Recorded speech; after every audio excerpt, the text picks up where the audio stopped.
9 a.m. her time. Read that again. 9 a.m. her time. Indiana. A polygraph machine sitting in a building where, in Jonathan Porter's own words, people go when they're in trouble with the police and the man who allegedly cheated the woman into needing the test in the first place. He's supposed to dial in from California and ask questions through a phone speaker. That's the plan she booked. That's the plan she defended. And somehow, in a year full of rap-adjacent absurdity, this might be the wildest 5 minutes of live stream I've watched all month. So before we even crack the receipts open, tap that like, hit subscribe, let the bell do its job. What's coming next is the part the clip account cropped out. And trust me, you're going to want the unedited read. The bones fast. Blueface, Jonathan Jamal Porter, jumped on Twitch this past week, ran through his roster of women on speakerphone like he was checking off a chore list, and the centerpiece call was Nevaeh Akira, visibly pregnant, holed up at her granny spot in Indiana, watching Law and Order with one of his sons. The headline beat, she booked a lie detector test for June 20th, 9 a.m. local, an Indiana facility she described as the place all the industry people go to. He found out midstream. He lost it midstream. The clip is already at the shade room, and the comments are doing what they always do, picking a side, then switching sides 3 minutes later. Now watch where this actually goes. Movement 1. What was said exactly?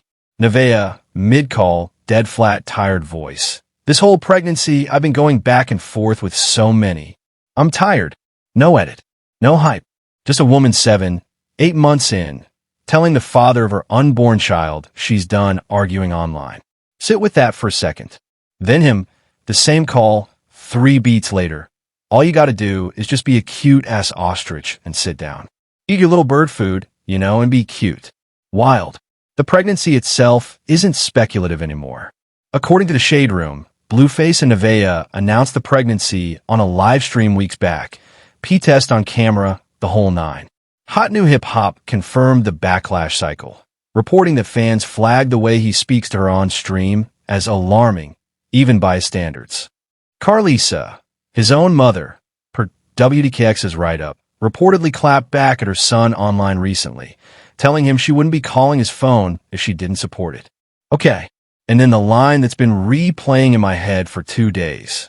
Nevaeh, before she... I like them chocolate cocoa. You ain't never been nobody before. I like them chocolate cocoa. Movement 2. The timing nobody's connecting. So peel it back. The lie detector convo doesn't land in a vacuum. The deleted post energy, the I'm done responding pivot, the I'm pregnant, I'm tired, all of that is happening while his fresh out of love tour is an active promo. Ticketmaster and Eventbrite both list the run with stops in Fontana and Lancaster, special guest on a girl, OT Genesis, Compton AV, One Take J. He literally said on stream, mid-chaos, "Are y'all coming to Fontana tomorrow?" Tour stop. Stream. Phone calls. Pregnant baby mama. Mistress roster. All braided into one Twitch session. That's not a man losing control of a narrative. That's a man who needs the narrative loud, because the narrative is what's moving tickets. Hold that thought. The Indiana detail matters too. She didn't fly out for a vacation. The deleted then reposted timeline of her social, the I'm at my granny house admission, the I went on live eating my legs and my puppies and my food. This is a woman who has physically removed herself from California, from his orbit, from the stream geography. And he can't stand it. Let me know when you're coming back. That was the whole tell. Actually, hold on, back up. That was the only tell. Everything else was performance. That one line was the man.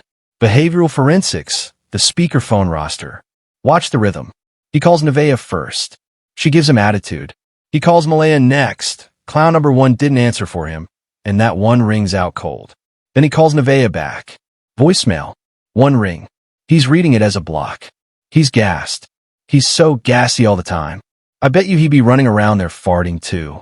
The order of the calls is the receipt. Nevaeh is the call he needs answered, even when he's pretending the others are equal weight on the roster. Number 1 isn't on the speed dial.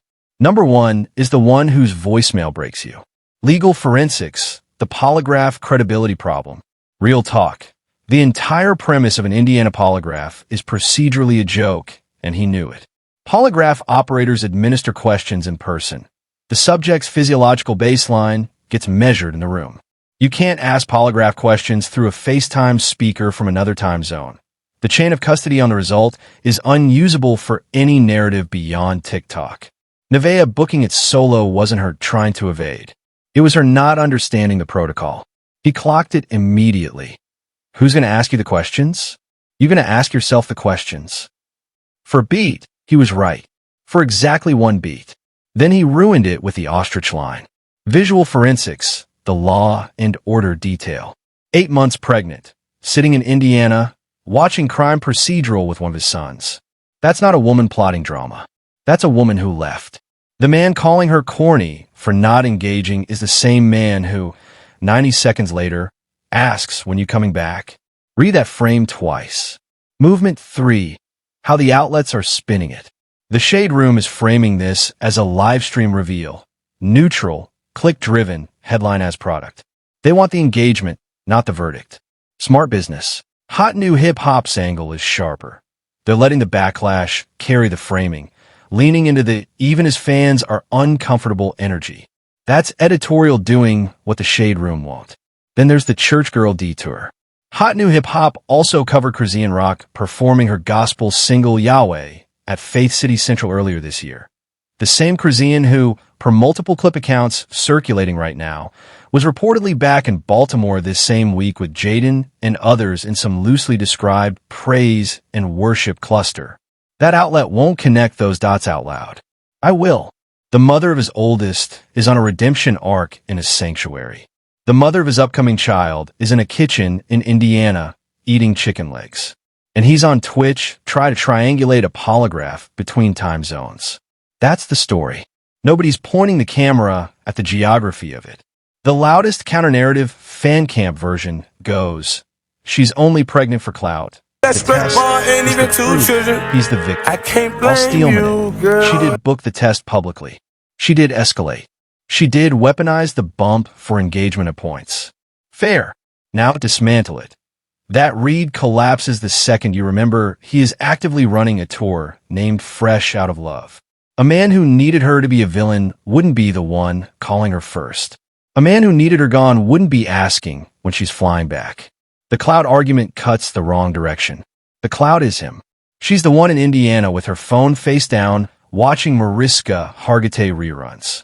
Now the part the news outlets won't print. Surface level read. This is just another Blueface circus episode. Women fighting for placement. Content for the clip farms. Nothing to see, move on. Here's what I think actually happened. The Fresh Out of Love tour isn't a tour name. It's a thesis statement. He titled the run after a feeling he was supposed to be selling. Single man, fresh start, unbothered Casanova vibes.